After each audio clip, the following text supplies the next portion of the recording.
On dit Amen, s'il vous plaît. Amen. Gloire au Seigneur Jésus. Oui, ça vaut la peine de servir Dieu. Évidemment que ça vaut la peine de servir Dieu. Évidemment que ça vaut la peine de servir Dieu. Évidemment que ça vaut la peine de servir Dieu. Tout passe. Les plus grands, les glorieux, tout passe. Tout passe. Excusez-moi de dire ces mots-là, mais les cimetières sont pleins de glorieux. Ils sont pleins de grands. Aujourd'hui, on a oublié leur nom, parce que les générations passent. Les grands d'hier ont été évaporés dans le temps. Les grands d'hier ont été évaporés. Le temps les a évaporés. Parce que les jeunes d'aujourd'hui ne se souviennent même plus de leur nom. Une seule chose demeurera. C'est ce qu'on aura fait pour Dieu. Amen. Oui, ça vaut la peine de servir Dieu. Il est écrit, c'est pour ça que je voulais qu'il chante ce cantique, il est écrit, je t'ai gravé dans mes mains, je t'ai gravé dans mes mains, et tes murs sont toujours devant moi. Tes murs sont toujours devant moi. Ce soir, frères et sœurs, j'aimerais vous parler ce soir. Vous savez, le premier message que j'ai apporté, on a parlé de la profondeur de l'être. Quand Dieu parle dans le livre d'Ézéchiel, quand il parle aux ossements, il parle au moi intérieur le plus profond. Il parle à l'être intérieur le plus profond, le plus intime. Le symbole des os à l'intérieur, c'est le nous le plus secret. Puis j'aimerais parler de l'intérieur de notre vie, de nos maisons, de nos murs, de notre intérieur profond. Dieu a toujours Jésus a pris des images pour parler. Le Seigneur a toujours fait ça pour nous faire comprendre. Des images pour qu'on puisse comprendre. Seigneur Jésus a utilisé des paraboles. Et dans l'Ancien Testament, Dieu a utilisé de multiples images pour nous faire comprendre. Et ce soir, j'aimerais que vous soyez attentifs à la parole, qu'on soit ensemble, frères et sœurs. Parce que Dieu a parlé peut-être dans les recoins, les coins de ta vie. Dieu a le pouvoir de voir.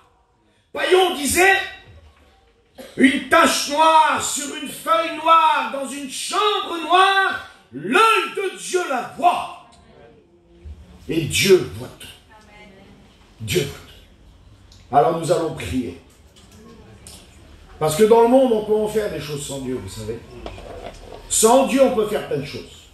Avec la force du poignet, avec l'huile de coude, avec le travail, avec l'acharnement, avec quelquefois de l'abnégation. On peut faire des choses dans le monde. Mais en Dieu, dans le domaine spirituel, sans lui, on peut rien faire. Parce que ce n'est pas par la capacité des hommes que la vie d'autres hommes vont être changés, délivrés, affranchis, pardonnés. C'est que par la puissance de Dieu. Alors nous allons demander l'assistance du Saint-Esprit. On va demander l'aide de Dieu, l'aide de Jésus. Parce qu'on en a besoin, j'en ai besoin, et vous en avez besoin. Alors nous prions ensemble. Je ne sais pas si je vais arriver à tenir jusqu'à la dernière réunion. Ça fait quelques semaines que je suis dans les réunions, les successives, un peu. Et j'ai la voix qui commence à... Mais c'est pas grave, Dieu va nous bénir. On prie ensemble, s'il vous plaît.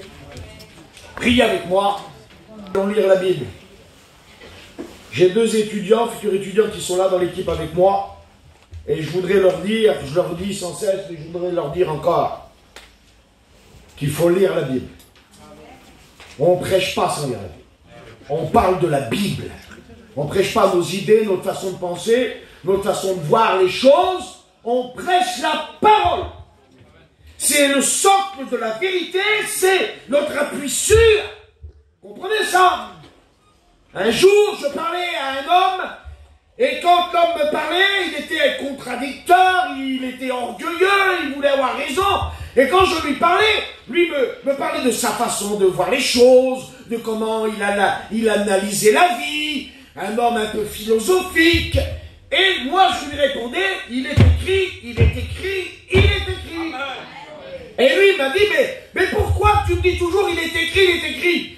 Parce que je lui ai dit, j'ai répondu, mais parce que toi, tu me parles de ce que tu penses, de ta façon de voir. Moi, je te parle de ce qui est écrit. Parce que ce qui est écrit est écrit. Alors on va s'appuyer sur la parole. Et cette parole, ce livre-là, va changer beaucoup de choses en moi. J'ai essayé de me placer devant Dieu comme mes frères le font, comme Bélo, serviteur de Dieu, le fait, et tous les frères. Parce que c'est une charge importante qu'on a. Une charge importante, très importante. Il y a longtemps que j'ai passé l'inquiétude de faire bien ou mal. Excuse-moi, Bélo. Ça fait longtemps que je ne m'inquiète plus de ça. Je ne m'inquiète plus. Excusez-moi de vous dire ça. On est des gens du voyage. On est des gitans. Qu'est-ce que je pourrais vous impressionner? On sait qui on est. Je ne vais pas utiliser des mots que je ne comprends même pas moi-même. Quelle école on a fait? Quelle instruction on a? Mais mes frères et sœurs, ce n'est pas par l'instruction des écoles que notre peuple a été sauvé. C'est par le sang de Jésus. Par contre, j'ai bien plus que l'instruction des écoles. J'ai un ministère qui m'a été donné du ciel par Dieu, par lequel le Saint-Esprit agit et est capable d'aller toucher ton cœur. Nous allons faire une lecture dans la Bible. Alors, vous savez, il y a des lectures à laquelles on est accoutumé. On n'a pas commencé la lecture que, ça y est, on sait où le pasteur il doit aller, et on a compris l'histoire. Tout à l'heure, j'ai prêché sur Bartimée. Bartimée, tout le monde connaît Bartimée. D'accord? J'ai dit le nom de Bartimée, on sait où on va. On connaît l'histoire. Là, je vais faire une lecture peut-être dans un endroit de la Bible que vous connaissez beaucoup moins, ou peut-être pour quelques-uns pas du tout. Alors c'est pour ça que vous soyez attentifs. Parce que quand je dis une histoire que vous connaissez, vous savez où on va, c'est facile à comprendre. Quand il y a des choses à laquelle on n'est pas accoutumé, c'est un peu plus difficile à cerner.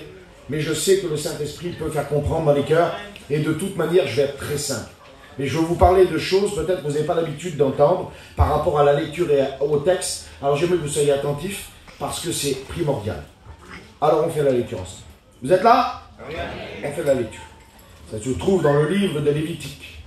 J'ai voulu essayer de parler ce soir, par rapport aux besoins, il y a tellement de besoins, j'ai voulu essayer de parler dans mon cœur. J'ai cherché la volonté de Dieu pour pouvoir parler aux besoins, et les besoins sont multiples. Comment faire pour répondre à tous les besoins? Et Dieu est capable de le faire. À la réunion d'hier soir, Dieu a répondu aux besoins, c'est lui qui l'a fait, pas moi. Il a répondu aux besoins de ceux qui étaient en Dieu et de ceux qui ne l'étaient pas. Mais je crois qu'il peut le refaire encore ce soir. Alors on fait la lecture ensemble. Le livre des Lévitique, Lévitique 14, 33. L'Éternel parla à Moïse et à Aaron et dit: lorsque vous serez entrés dans le pays de Canaan, dont je vous donne la possession, si je mets une plaie de lèpre dans une maison du pays que vous posséderez, si je mets une plaie de lèpre dans cette maison, celui à qui appartiendra la maison ira le déclarer au sacrificateur et dira: j'aperçois comme une plaie dans ma maison. J'aperçois comme une plaie dans ma maison. Le sacrificateur, avant d'y entrer, pour examiner la plaie, ordonnera qu'on vide la maison. Suivez les lectures, c'est important d'écouter les mots. Il ordonnera qu'on vide la maison, afin que tout ce qui est dans la maison ne devienne pas impur. Après cela, le sacrificateur entrera dans la maison. Le sacrificateur examinera la maison. Le sacrificateur examinera la plaie. S'il voit qu'elle offre sur les murs de la maison des cavités verdâtres, et qu'ils apparaissent plus enfoncés dans les murs, il sortira de la maison. Et quand il sera à la porte, il fermera la porte de la maison pour 7 jours. Le sacrificateur y retournera le 7e jour. S'il voit que la plaie s'est étendue sur les murs de la maison, il ordonnera qu'on ôte les pierres attaquées de la plaie, et qu'on les jette hors de la ville dans un lieu impur. Il fera racler l'intérieur de la maison, et on jettera hors de la ville dans un lieu impur la poussière qu'on aura raclée. Vous êtes toujours là? Amen. Ne vous laissez pas amené ailleurs dans vos pensées, parce que l'ennemi peut vous amener ailleurs. Soyez là ce soir. Je continue la lecture. Il ordonnera qu'on ôte les pierres attaquées de plaies et qu'on les jette hors de la vie dans un lieu impur. Il fera racler tout l'intérieur de la maison et l'on jettera hors de la ville dans un lieu impur la poussière qu'on aura raclée. On prendra d'autres pierres que l'on mettra à la place des pierres que l'on a enlevées. On prendra un mortier pour recrépir l'intérieur. Si la plaie revient après que tout ait été recrépi, si la plaie revient et fait éruption dans la maison après qu'on ait ôté les pierres et raclé l'intérieur de la maison, le sacrificateur retournera. S'il voit que la plaie s'est étendue dans la maison, c'est une plaie, c'est une lèpre invétérée. C'est une lèpre invétérée dans la maison. Et cette maison, elle est impure. On abattra la maison.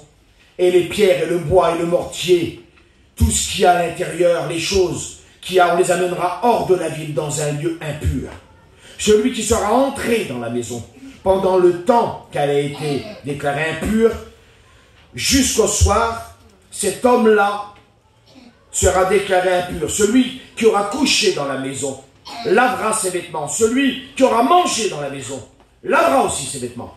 Si le sacrificateur qui retourne dans la maison voit que la plaie ne s'est pas étendue dans la maison. Écoutez ces mots. Vous êtes toujours là? Amen.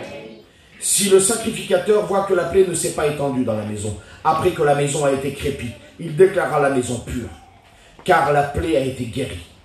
Il prendra pour purifier la maison des oiseaux, du bois, il y aura un sacrifice de fait. Je passe un petit peu, verset 54. Telle est la loi pour toute plaie de lèpre dans la maison et pour toutes les tumeurs dans la maison. Elle enseigne quand une chose est pure et quand une chose est impure. Peut-être pas habitué à ces lectures. Voici ce qui se passe. Un homme voit dans sa maison une plaie. Il voit dans sa maison une plaie. Cet homme-là appelle le souverain sacrificateur. Quand il appelle le souverain sacrificateur constate la plaie. Quand il constate la plaie, il ferme la maison pour voir l'évolution. Quand la maison est fermée, il retourne. Après avoir réouvert la maison, quand il retourne, il voit que la plaie s'est étendue. Il vient à racler l'intérieur de la maison. Il vient à racler la pierre. Il vient nettoyer. Il vient nettoyer cette plaie verdâtre. Vous savez, quelle est l'origine et puis la signification du mot verdâtre dans la Bible? C'est le symbole de la mort. Symbole de la mort. Dans le livre de l'Apocalypse, je n'ai pas le temps d'en parler, dans le livre de l'Apocalypse, il nous est dit qu'il vit venir un cheval verdâtre. Et c'est la mort qui arrive. Il y a quelquefois dans des maisons la mort. Il y a la mort dans certaines maisons. Il y a la mort. Je vous promets qu'il y a la mort. Alors, il voit que la mort apparaît. Il est dit dans la Bible que Dieu a donné une ordre quand la mort allait passer, quand la plaie d'Égypte est venue et que la mort a été ordonnée par Dieu de passer.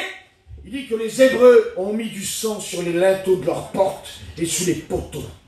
Et la mort passait outre. Écoutez ces mots simples de la Bible. La mort passera outre les maisons portant le sang de l'agneau. Amen.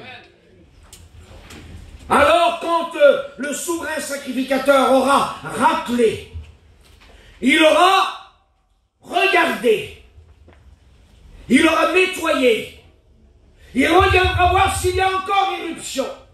Après avoir encore vu éruption de cette plaie, il regardera si elle n'est pas plus s'enfoncer dans les cavités des choses cachées.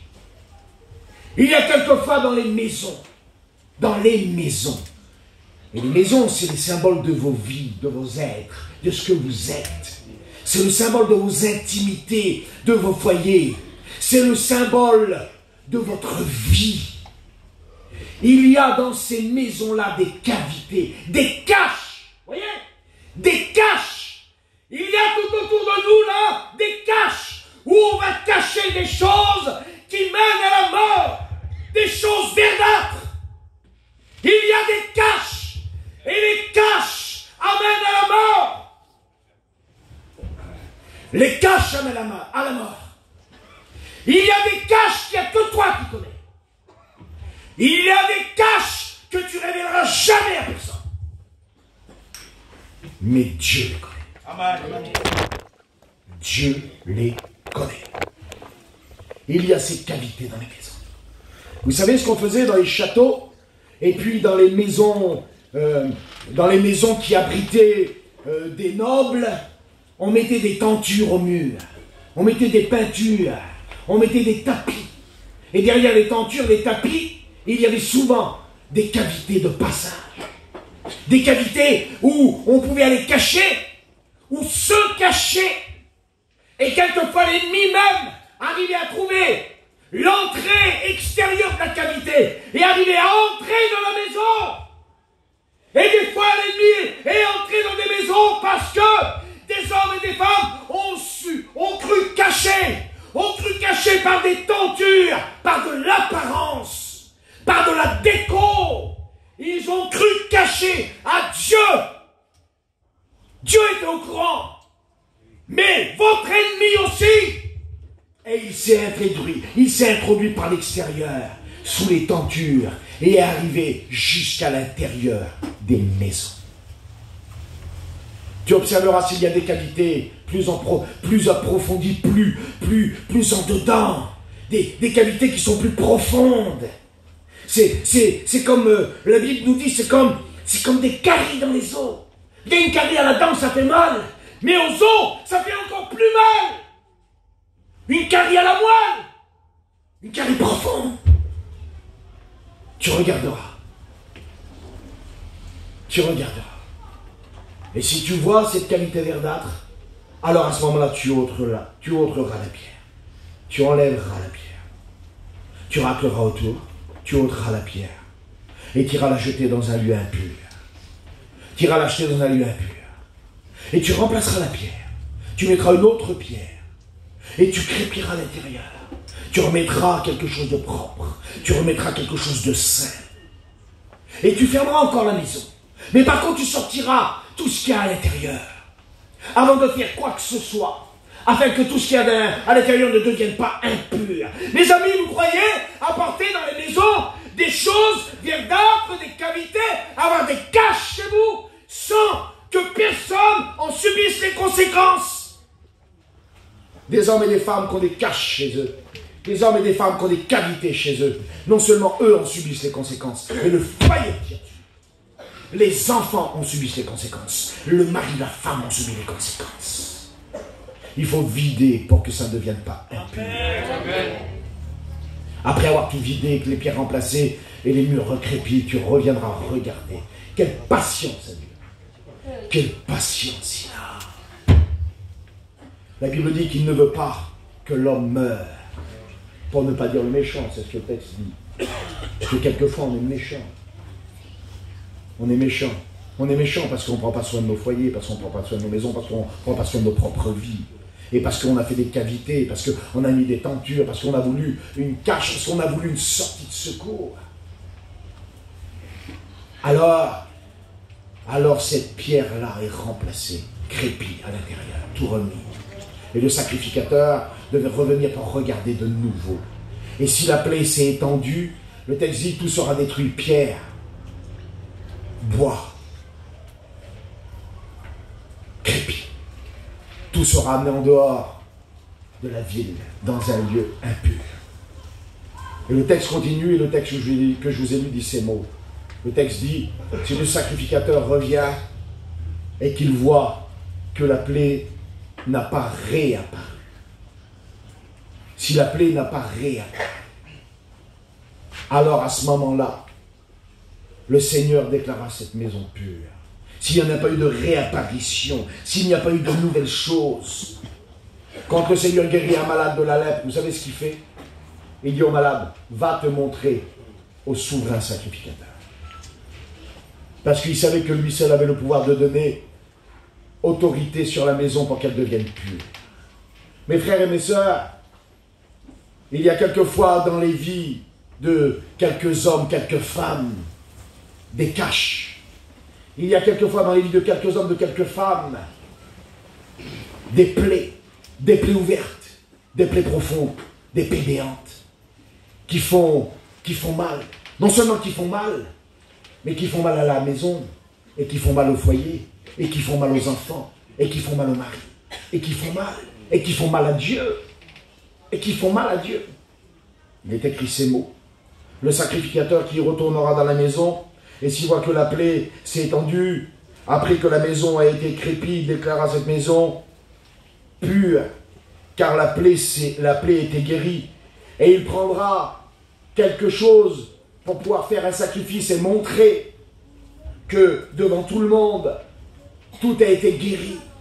Mes amis, le sacrifice que Dieu a amené sur la terre et par lequel il a montré aux hommes qu'il était possible d'être guéri, ce sacrifice-là s'appelle Jésus-Christ. Mes frères et mes sœurs, il y a dans l'œuvre de Dieu et de la croix le moyen de guérir les maisons. Il a le moyen de rendre les maisons pures. Il a le moyen de purifier les maisons. Il a le moyen par le ciment, qui est symbole de l'amour. La Bible dit que vous avez été scellés par l'amour de Dieu.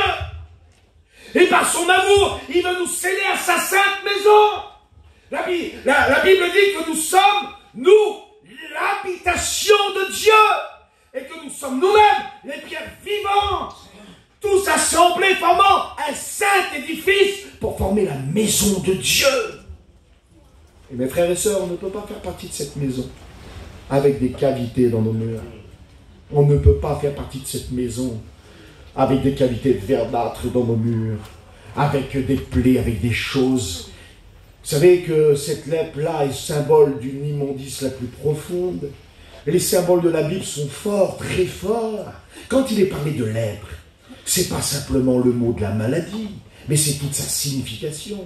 Il y avait deux sortes de lèpre dans la Bible. Il y avait la lèpre sèche, qui ne s'attraperait pas, mais il y avait aussi la lèpre purulente. Excusez-moi de ce que je vais vous dire là. La lèpre purulente, elle devait anesthésier les pores de nos peaux, là. Elle anesthésier nos nerfs, elle anesthésier le système sanguin. Elle avait un système d'autocensure qui venait censurer pour pouvoir anesthésier. On ne sentait plus rien. Le péché est une anesthésie. On ne sent plus rien. On ne sent pas qu'on meurt. Mais on perd des morceaux de nous-mêmes.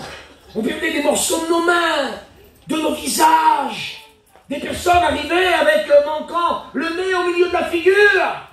Et puis, le lépreux avec la lèpre purulente, si le vent était dans le bon sens, on le sentait avant de le voir. Tellement c'était infect. C'était mêlé d'infection et de sang. Les amis, personne ne voulait mettre la main là-dessus. Personne ne voulait toucher ça. Les gens ne voulaient pas s'en approcher, ne pouvaient pas les sentir. Ils ne voulaient pas les voir. Mes amis, vous comprenez ça? C'est, excusez-moi, des images. Mais je suis peut-être encore loin. C'est ce qu'on était. Touché par le péché le plus profond, le plus immonde. Et il est venu poser sa main sainte sur nous. Pour nous purifier. Pour nous purifier. Symbole de cette lèpre-là. Cette lèpre qui veut intégrer la maison, qui veut venir profondément dans la maison, qui veut faire du mal à la maison, qui veut faire du mal, qui veut faire beaucoup de mal. La lèpre était cette maladie qui symbolise le péché. Le Seigneur a dit ces mots: si moi, je purifie ton péché, je le rendrai plus blanc que la neige. Connaissez-vous quelque chose de plus blanc que la neige, frères et sœurs? Il n'y a pas plus blanc que la neige. Mais pour pouvoir avoir notre vie sanctifiée plus blanc que la neige, il faut commencer par le départ. Il nous est dit que si un homme voit dans sa maison, et le drame il est là, si un homme voit dans sa maison une plaie, elle appellera le sacrificateur pour qu'il vienne constater combien de plaies soient apparues dans les maisons. Et les hommes et les femmes, au lieu d'appeler les pasteurs, au lieu de se confier en Dieu, ont mis des Ils ont voulu cacher. Et en voulant cacher, la plaie s'étend. En voulant cacher, elle s'étend dans la maison. Il y a une première pierre qui est touchée, vous. Mais elle ne s'arrête pas là. Elle vient toucher une autre pierre, votre femme, votre fille, votre fils, votre père. Et elle s'étend, jusqu'à ce qu'il n'est plus possible de garder cette maison, alors que Dieu veut tout faire pour sauver la maison. Il veut tout faire pour sauver la maison. Mais quand la plaie est trop étendue et que la plaie ne veut pas partir, et quand on a attendu trop longtemps, la Bible dit dans le texte, c'est une plaie constatée invétérée. Vous savez ce que ça veut dire invétéré? On le dit des fois des alcooliques. On dit c'est un alcoolique invétéré. Vous savez ce que veut dire le mot invétéré? Invétéré veut dire indissociable. Coulé dans la moelle. Il y a des drogués invétérés, des alcooliques invétérés, des jaloux invétérés. Il y a des hommes avec une haine invétérée. Coulés en eux, mélangés avec eux, comme le café avec le lait, indissociable d'eux. Comment voulez-vous ôter, séparer le café du lait? Impossible de séparer. Impossible de séparer. C'est invétéré. On arrive des fois à un stade tellement loin où ça devient invétéré, indissociable de ce qu'on est. On ne peut plus faire la distinction entre un et l'autre. Parce qu'il y a eu trop de temps de passé, parce qu'on n'a pas voulu appeler le pasteur, parce qu'on n'a pas voulu se placer devant Dieu. Quand tu verras dans ta maison une plaie, tu appelleras le sacrificateur et tu lui montreras. En lui disant comment on va faire. Comment on va faire. Comprenez ça? Comment on va faire? Je voudrais, moi, que vous venez après la réunion, puis vous allez trouver au pasteur, puis que vous dites, Bélo, frère, il faut que je te confie quelque chose. J'ai vu une plaie dans ma maison. Et frère, ça fait un petit moment que j'essaie de nettoyer, ça fait un petit moment que j'essaie de regarder, et j'y arrive pas, frère. Qu'est-ce qu'il faut que je fasse? Il nous est dit que l'homme de Dieu va se mettre à racler, lui va intervenir. Lui va se mettre à faire, lui va se mettre en action pour que la maison devienne pure. Frères et sœurs, arrachez les tentures. Excusez-moi de prêcher comme ça, mais je prêche que Dieu me met sur mon corps. Je ne prêche pas pour faire joli ou pour plaire. Vous savez, je sais que les choses que je prêche, des fois, ne plaisent pas à tout le monde. Mais peu importe. Moi, je suis serviteur de Dieu. Et je ne veux pas plaire aux hommes. Je veux sauver les âmes. Je veux sauver les âmes. Je veux aider les foyers, je veux aider les vies, je veux aider les frères, je veux aider. ôter les tentures, frères. Si vous avez constaté dans vos vies des plaies, s'il y a un moment qu'il y a une plaie dans vos vies, si ça fait un moment qu'elle grandit cette plaie, vous savez, dans les cavités des maisons, vient se cacher toutes sortes de rongeurs, vient se cacher toutes sortes de reptiles, vient se cacher toutes sortes d'insectes, des choses qui sont impures, viennent se glisser. Et là, on a un ennemi qui est là, et qui est tapis dans l'ombre de la maison. Et on se demande quelquefois, excusez-moi, pourquoi ça ne va pas? Pourquoi ça ne va pas? Et pourquoi ça n'avance pas? Et pourquoi on ne grandit pas? Et pourquoi on n'est pas, excusez-moi du mot, béni? Béni, c'est pas parler en langue, c'est pas avoir un frisson béni.